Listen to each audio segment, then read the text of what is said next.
Hey there, hunting family. It's the Arrow Eagle, and we're just bringing you one final episode here in 2023. Started the podcast earlier this year, probably midsummer. We were doing a lot of fishing and outdoor scouting and prepping, summertime stuff. And what I thought I would do here at the end of the year was just bring you a recap. We're 20 plus episodes in through 6 or 7 months, and really just wanted to go back through 2023, do a year in review. So took a couple sound bites from the different podcast episodes we have from beginning to end, and wanted to highlight some of the guests that we had on the show, and just really hope that you enjoy this episode here. This is our 2023 year in review. Hope you enjoy it. Let's get to it.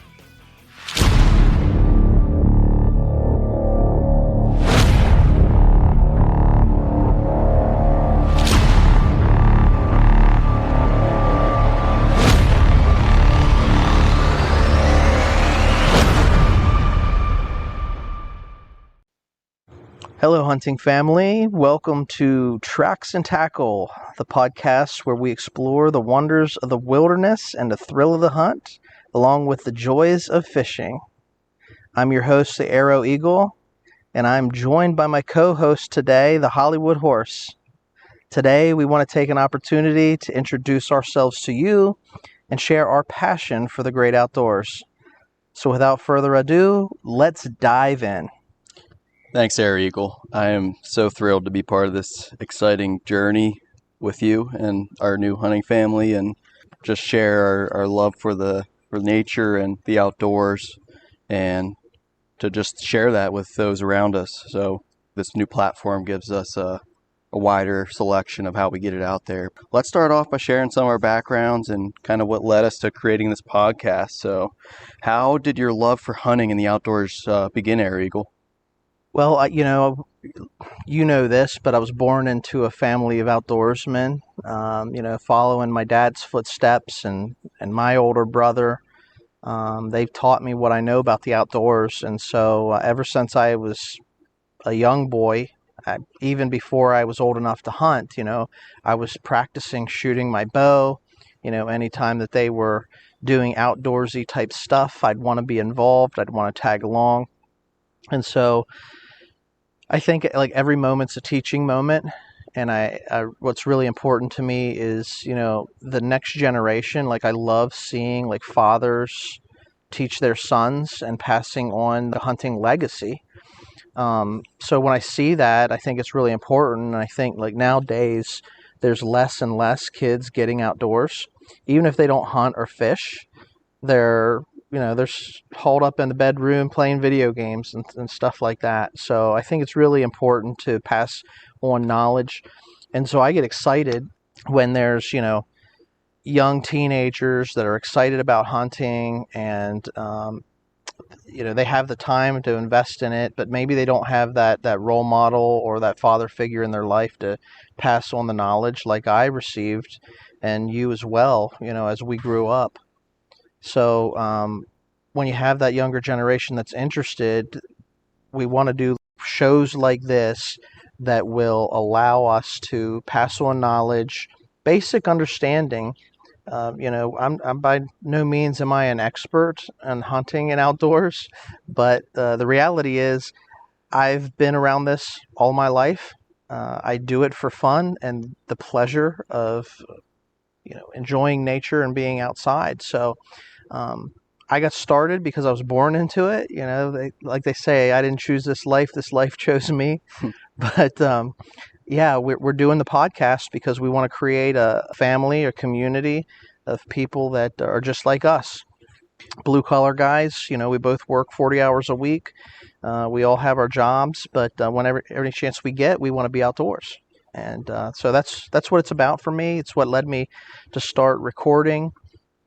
I'm thinking about like the first time that I actually started recording a deer with a cell phone, just sitting in my stand. The deer wasn't big enough to shoot, and I started recording it versus harvesting that animal, and something clicked. It's like this is really fun. Yeah, we've definitely come a long way. Yeah.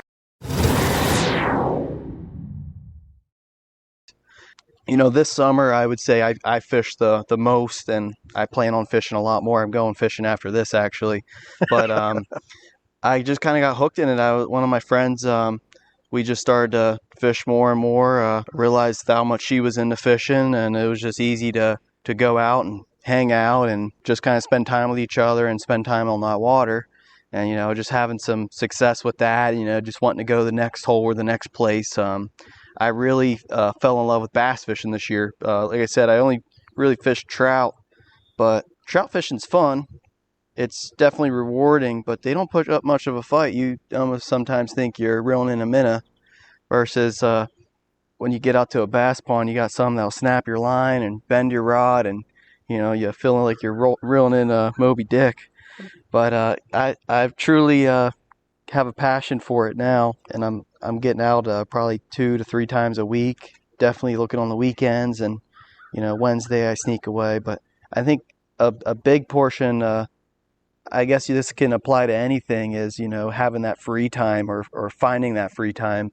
So right now after work, I get off early. I'm not looking to go home and do chores. I kind of sneak away and worry about those when the sun goes down. But yeah, I'm just all on board and kind of learning newer things about largemouth as going along fishing these private ponds.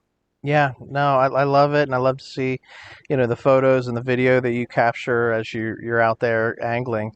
Certainly, one of the things that you had mentioned was you had a buddy that you went fishing with, and it just became more interesting. It's fun to watch and understand, look back at like how easy it is to get into something when you have a friend or a hunting buddy or a fishing buddy to do it with. Oh yeah, it makes it 100 times easier. Just to share those memories. That's what it's about. At the end of the day, it's rewarding to catch a fish or get that kill and meet in the freezer. But to share that experience, people know it's you're not stretching a story because they were there. Consider setting personal harvest goals. Decide ahead of time on a minimum size or age requirement on the bucks that you're going to pursue. Having that clear goal in mind, it's going to help you resist temptation of taking that shot at a young buck when it comes into your stand. Lastly, embrace the experience of watching these young bucks grow, watching them mature over time. Observing their behavior and tracking the progress can be incredibly rewarding, and it's a unique opportunity to connect with the natural world around us. In conclusion, letting smaller bucks grow another year is not just a practice in patience, it's an investment in the future of our hunting grounds and the deer herd as a whole. By giving these young bucks a chance to reach their full potential, we are preserving the beauty and the diversity of the wilderness we love.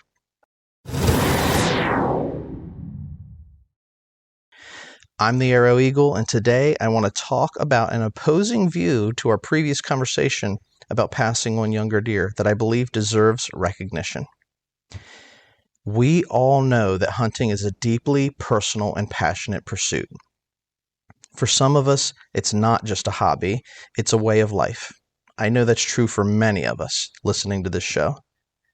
But life can be busy, and we don't always have the luxury of time to pass on smaller bucks and wait for that perfect trophy to come walking in. That's okay. There's no shame in making the most of the opportunities that come our way. When we're out in the field and a small buck presents itself within range, it's a testament to our skills and the ability to seize the moment. We've invested the time, effort, and resources into our passion for hunting, and every animal we harvest is a trophy in the eye of the beholder. Let's remember that hunting is more than just the size of the antlers. It's about the connection with nature. It's the thrill of the chase. It's the camaraderie shared with our fellow hunters.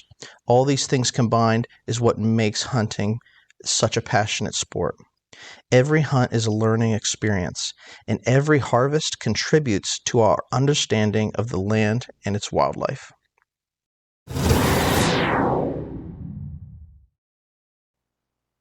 All right. Hey, everybody. We just wanted to welcome a guest to the show, a friend of the family, and one of my hunting mentors, Lon Menser. How are you doing today? We're doing good. So, why don't you just take a little bit of time and introduce yourself? I know that I could sit here and maybe give an introduction of who you are in our eyes, but why don't you just share a little bit about who you are and your background in hunting and fishing and an overview of your experiences? I just love to be in the outdoors, hunting and fishing, out what the good Lord made. Enjoy it. You see all kind of cool stuff.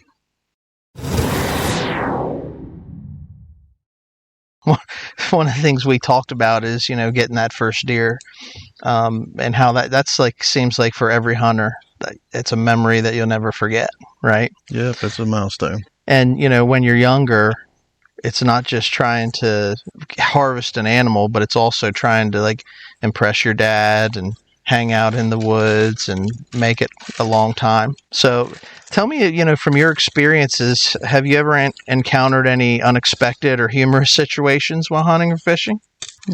Fishing is probably, watching the mink start fishing before you're allowed to actually fish in Pennsylvania.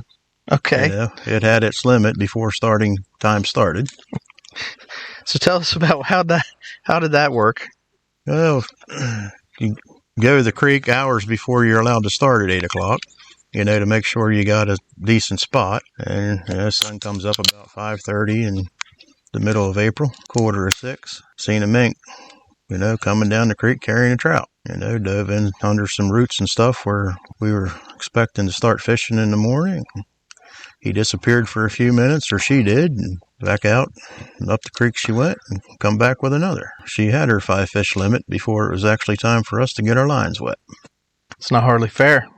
I didn't think so either, but they weren't governed by the Fish Commission. Yeah.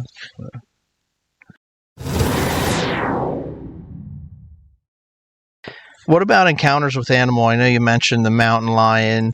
I know you mentioned, going elk hunting. Any encounters that you've had with wildlife? Maybe tell us that story about that time. I know you were in the tree and that bear came into your tree stand. that would classify as an encounter, wouldn't it? Where our camp is, there was a bunch of bear research that went on, so several of the bear had a lot of ear tag stuff on them from the scientists and stuff researching. And I was hunting with a guy, and we had walkie-talkies in case one of us got in trouble, because this was pre-cell phone era. Right. And I was in my stand, and it just started breaking daylight just a little bit. You could start making out shapes and stuff. And I seen there was a bear coming up the hollow past my stand. Well, the bear got close to my stand, and my buddy hollered on the walkie-talkie, wanting to know where the keys to the truck were. Well, the bear that had 3 tags in the ears really wasn't impressed with the human voice from getting messed with, I guess, all the time. And he came over, or she did, and slammed her front paws on the tree that I was in my climbing stand, woofing and popping her teeth. That went on for about 10 to 15 minutes. Yeah, and during that time, I got another airway conversation about wanting to know where the keys to the truck were. So I, slowly as I could, turned the walkie-talkie off, because I thought the bear was about done until I heard that human voice again. And, 5 or 10 minutes later, it finally decided that, it wasn't coming up the tree. But I can tell you, I done had my bow pulled off the tree in case it started climbing up it. Mm-hmm. And it finally walked off, and every 15 to 20 yards, turned around, popped its teeth, and woofed. And I imagine that could leave like quite an impression on you, sitting in the tree, having that type of an experience. It was one I'll never forget.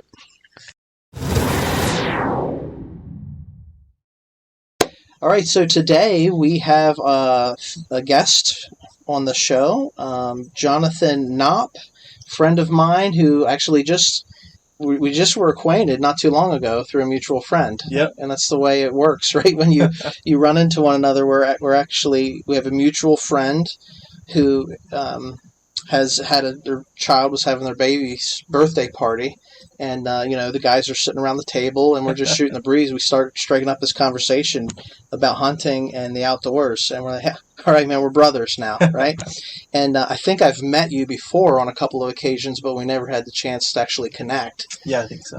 So I was talking to Jonathan about his experiences, and he's got quite the resume. So just like most of you guys out there listening to this podcast, he started hunting from a very young age, so it's born into his blood. And when you get the itch as a teenager, probably from about 16 to 21, he started to dedicate himself to waterfowl and his pursuit of that arena in the hunting world. And so as a young man, professionally guided for several years, supported the startup of a couple of different guide services, competitive goose and duck caller, securing multiple top 5 finishes at state championships, and competing and calling competitions across the West Coast. And some of your top finishes were first in the novice duck category, second in both state duck and state goose calling, and that was Washington State. Yep. And so you've served as a consultant for several other guide services and very well respected in the hunting community. And I'm really pleased to just be able to call him a friend more than an acquaintance. We're building that relationship. We invited him to come onto the podcast, so I just want to welcome Jonathan to the podcast today. Yeah, thank you very much. I really appreciate the opportunity to be here, and great just to spend more time getting to know you as well. Yeah, that's what it is. When you connect with people that have like sort of the same passion, it's really easy to just carry on conversations and stuff. And I'm so glad that we were able to make this happen. I had just gotten some days from decoy, so I was excited to go see their table and meet some of these other call companies, and stuff. Yeah. So my first time going down there, me and 2 of my friends, but my buddy would just sit and listen to these calling competitions that I didn't know at the time were going to be going the whole weekend long. I think all 3 days there was calling competitions, and so at least 2 of them, and at least 2 of the days. And so here I was going through. My buddy was just getting transfixed. So then the day came. And he's like, hey, are we going to pay the money to, do this? Are we going to, not? And we went back and forth, and I was like, yeah, let's do it. And so we went up there, and like looking back now, first time ever, I mean, we probably looked like, silly, to people who knew what they were doing, right? Foolish, but like you said it earlier, we all start somewhere. We do. And I still have the video on my phone, but of that, because our third friend was recording it for us. But so we went up there though, and we did the routine the best that we could do, and my buddy was a better duck. I would never have admitted it in a million years back then, but my buddy was a better duck caller than I was back then, for sure. And he, I think, he held it together for us. So, anyways, it was just fun. So we get off the stage, and this guy named Kyle Jones says, "Hey, good job, guys." And he's how it's called, like the pit, or like the place that you go and you wait. So the cars go back and forth from. So he greets us right as we're coming back off the stage. The judges behind a curtained area where they can't see us, and they can only judge based on what they hear. And he comes back and says, "Good job." And there was something inside of me that was like, "Oh my goodness! Like this is." That is so cool to get Kyle Jones to say we did a good job, and to be recognized. And I didn't know who he was at the time, but I knew that the other people around, and he was probably a few years older than me, but the people around him listened to him when he spoke and respected him a lot, and so he said that to me, and I mean that was the light switch that it was like, okay, this is. I just wanted to do this now, and since then he's one of the best duck and goose callers to have ever lived. I mean, at this point he's won 2 world goose calling championships, which is very, very hard to do. He's consistently been in the top 50 or so, top 25, 50 in the worlds for duck calling. He's just a phenomenal guy, a wonderful guy. I mean, humble, and anybody could message him anytime pretty much and ask him for advice and help, and man, he's there for you. That's the thing about woodsmen, outdoorsmen, and hunters and huntresses, and the people that were raised in this type of environment, Yeah. there's respect, a camaraderie, amongst us Yeah. with one another. Like, we didn't know each other, Yeah. and we met each other at a child's birthday party and just Yep. struck it off because there's a mutual appreciation Yeah. for God's creation.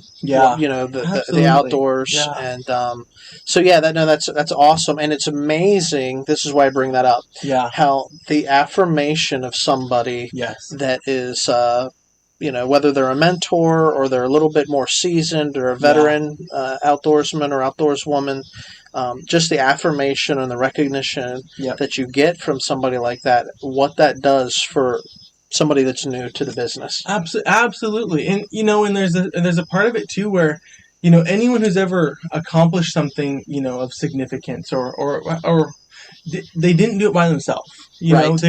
Especially in the hunting outdoor community. I mean, so there's a sense I love about the hunting community where the sense of I have what I have because of what other people poured into me, what they Deposits. gave to me. Deposited, that's right. Yep. Deposits. So and I love that because that became a culture, and later on, and I'll get there in a moment, but later on when I came under the mentorship of probably one of the top 20, best duck callers, I think ever, and now consistently top 10, in the world, Robert Strong, he, that was something he just ingrained in me, was I'm doing this to give back to the community that gave me, what I have, and So good. it just, you keep this reciprocal thing going and stuff. So,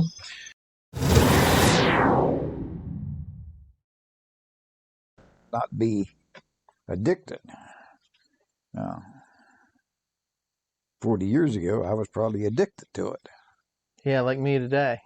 That's all I think about. Well, yeah, back when I was your age, when hunting season was in, that's where I was at. I was hunting. Mm-hmm.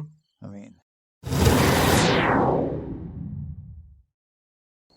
That's an interesting story. So you started hunting probably doing small game.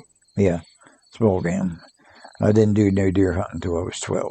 Okay. On that. So you were out playing the dog, I was running out. rabbits and I was out. pheasants or I whatever. was out. To me, I was hunting. I was out doing Yep. this and doing that. I was in the field and seeing rabbits and pheasants being shot and being involved in it.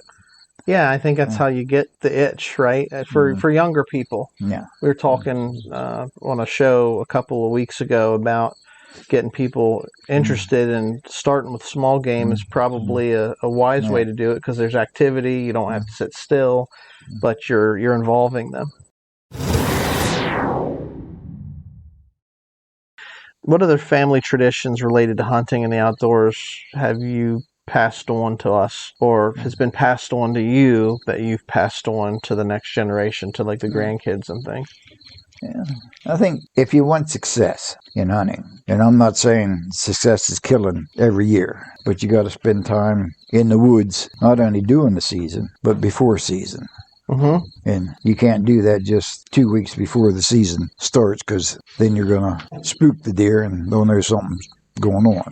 And a lot of guys do that and wonder why they don't see any Yeah. deer. But you need to start in July to go out and look for signs. And the next day the deer comes through where you were walking, they're going to be on alert. So they are. But eventually that smell will drift away and they'll get back to their normal habits and on. I mean, I am more for looking for signs of doe this time of year, before season, their activities, than what I am where the big bucks are. Because the bucks are like boys in high school.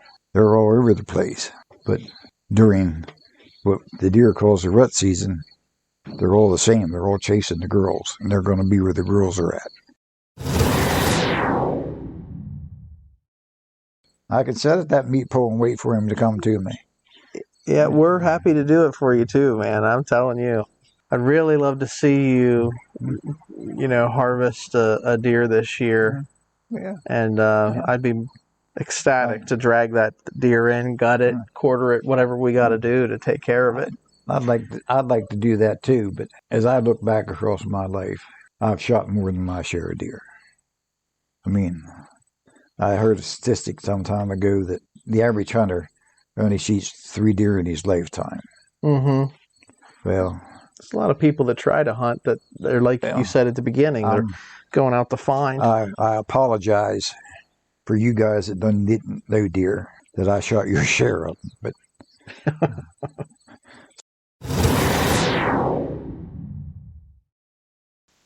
I could tell once it got close enough that it was small. It wasn't a deer, and so I get my flashlight and I hit the light on this thing. Here it's a skunk, right at the bottom of my ladder, and I'm like, oh no, I'm gonna give this guy plenty of time to clear out. Right. Yeah. So I mean, so you're not seeing a lot of deer, but have you been getting out? Have you been having some opportunities? Oh, yeah, or are you like like I said, me, just getting out on the weekends? Been great out this year, probably more than ever I've been out. But yeah, I had opportunities. Like what was it? It was Friday, yeah, not too long ago. But went out, saw leaves. They're freaking forest floors flooded with them this time of the year. So getting out to my stand, like there's no getting out there quietly. Like you're trying to tiptoe, but it sounds like you're walking through a bag of McDonald's wrappers to get there. But so I heard some deer jump up, and I used to, as a kid, I'd just be like crap, like hunt's ruined, busted hunt, right? But I went and found my stand, and 10, 15 minutes later, a silhouette of a figure's walking my way, and it was still pretty early, and I don't think it was that big. I don't know, it was a little dark, but I'd used some judgment. I just watched that thing, and it hung out for half hour or so, but it was good to see it. My heart was pumping, like I'm nervous, like I'm fired up. All the emotions are there at once, and then I had to go into work that day. I was just getting out in the morning, and then closer to 8:15, I'm thinking about my breakfast sandwich. Going in early to get dressed and just mentally prepare for the day, and then I'd see this big deer coming through, and it looked like a 4-point, about 40, 50 yards. It's having to stare down with me, and there I'm there like shivering, and I just get all fired up if it's a deer. It could be a fawn with spots, and I would get all excited. I wouldn't ever think of pulling the trigger, but it's what you're looking for, and when it finally shows up after a long wait, it's rewarding just to have that feeling. So then I don't know, he got suspicious or something. I was waiting for him to see if he came a little closer, to see if he had another tine or not. But it was a big mature deer, and it would have tasted great. So that was a Friday, but yeah, getting out there, getting opportunities, but it's all about being at the right place, the right time, the right situation, and being prepared when the moment comes. Let me ask you something. I was sitting here thinking as you were sharing your story, and we were talking about like those long all-day hunts, and I got a text from a buddy just last night asking me, he's not a hunter, he's like, how do you sit all day long? That would be really hard for him. He says his back couldn't take it. Right.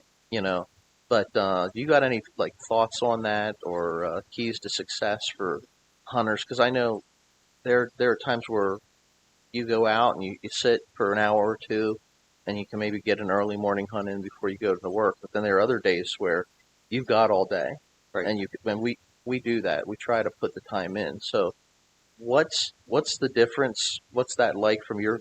Let me get inside of the head of the Hollywood horse here for a minute, in the way that you think. What's the key to an all day sit? Right. So I could relate with your buddy here a bit in the sense of all day sits. Like I really haven't been doing too many of them. I'm getting more fired up and more motivated late, that it's becoming a lot more frequent. So you just have to recognize deer movement patterns. Your prime hunting, it's going to be at sunrise and sunset. And then between there, around lunchtime, you're almost going to have some dead zone. Now, when rut comes here in a few weeks, throw all that out the kitchen window. Toss it, man. Yeah, everything changes. You don't know what's going to go on. But, be mentally alert, from 6 to 10 or so.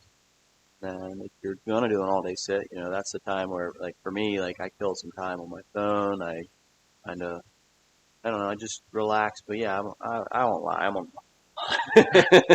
How many times, and you're not alone. I think that a lot of people now, we have connected, we have those devices. But how many times have you been, like, caught off guard? You're on your phone, and that big deer walks through. And, sometimes we can, respond. We can get the phone down and still have an opportunity. And other times we're just busted. I would say I don't think I missed an opportunity yet, but I kind of told you before, like, if you see a deer 200 yards out and it's coming your way versus, oh crap, there he is at, 50, 40 yards. Jumps out from behind a bush somewhere and he's already on top of you. Right, like just the level of excitement and the shakes I get, the buck fever, like, I don't know, man. Sometimes I ideally, man, I would love to see it from far come in because you're better prepared and better set up. But like, here's your moment, act now. Like that's who I am. I'm an impulsive person. That was the same day that the Hollywood horse had those doe come through, and there's no buck behind them. And then shortly thereafter, this rack monster that we've been watching all summer long steps out. I don't think he was the Hammer, but he was definitely one of the Tres Migos that we've been watching run the hill. Definitely one of the big three. And that won't you share play by play on that what that happened, because later in the afternoon I actually walked out to check with you, having no idea about this doe that was bedded down, keeping lawn in his t-shirt all morning long. And I was, for the record, I was a ninja, because I walked right past that doe and she never woke up, nor I didn't know she was there. So yeah, I don't know, it's probably 9:30 or so with my little gully that I'm covering. I see 4 does coming through. There's 3 nice freezer queens, and then there's a yearling tagging along with them. So, I'm getting all excited. They look like they're walking my way, but they're not quite coming up the hill, not quite in range. So they're starting to work their way away from me. I have a grunt call, so I gave a little hit of that, and they did not like that. So one of them wheezed right away, and then they bolted out of there, ran away, 100 yards or so before I saw them walk. So I was like, all right, well, crap. Excitement's over.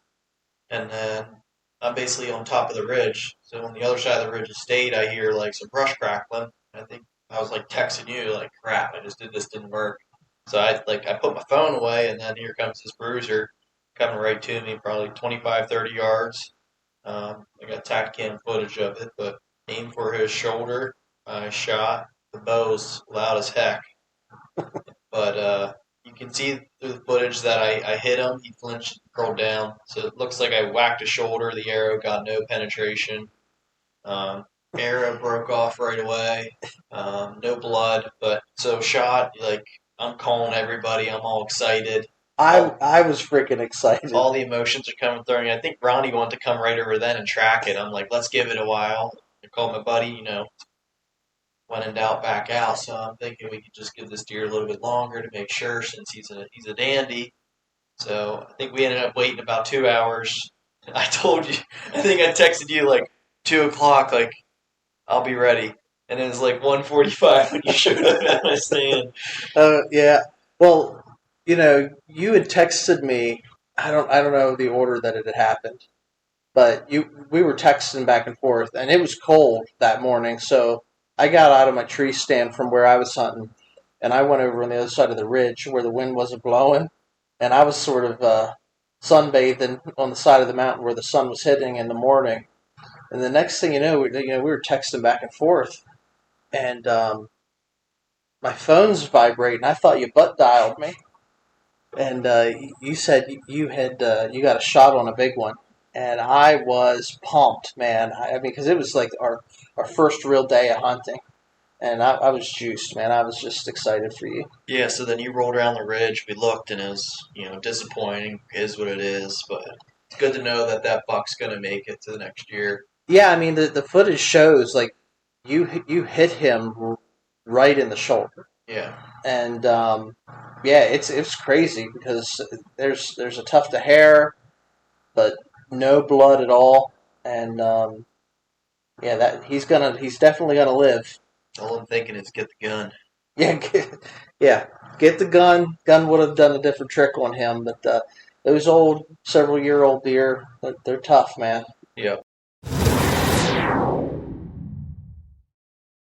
every single time I've gone out, I've been seeing deer. And rifle season came around, and was able to take a few doe in rifle season, and so now I tell some of the details of some of these stories really to just bring it full circle. We want to talk about lessons learned and different types of things on the back end of the season now that hunting season's over. In Pennsylvania, we have a break from the end of rifle through Christmas, and then on the day after Christmas, archery season comes back in. I technically, I do have 3 more doe tags that I can fill, in one of the counties here. But I don't know if I'm going to be going out or not. I've got plenty of deer meat in the freezer. My wife says I've been hunting an awful lot, and we'll see. I don't like that late season hunting because it's just too cold for me. But never say never.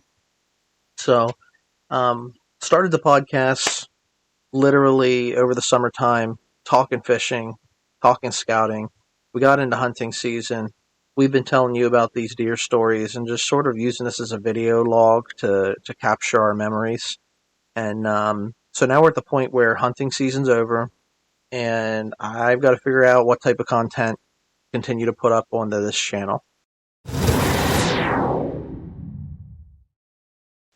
As always, we appreciate every single one of you that do listen, all like 6 or 7 of you out there that follow us, and follow us on social media if you guys want content or if you want to hear certain topics. We love to know what to talk about. We're going to develop this thing in 2024 and try to do a good job at production and make a quality product that's worth listening to. So until then, I'll just say, keep your arrows straight, keep your passion for the outdoors alive.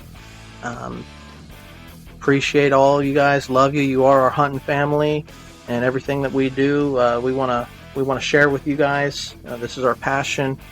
Nature is our playground, and just because it's wintertime doesn't mean that we aren't going to be outdoors doing our thing. So from the Mentor Outdoors team, this is the Arrow Eagle. I'm signing off. We'll check in with you soon. Later.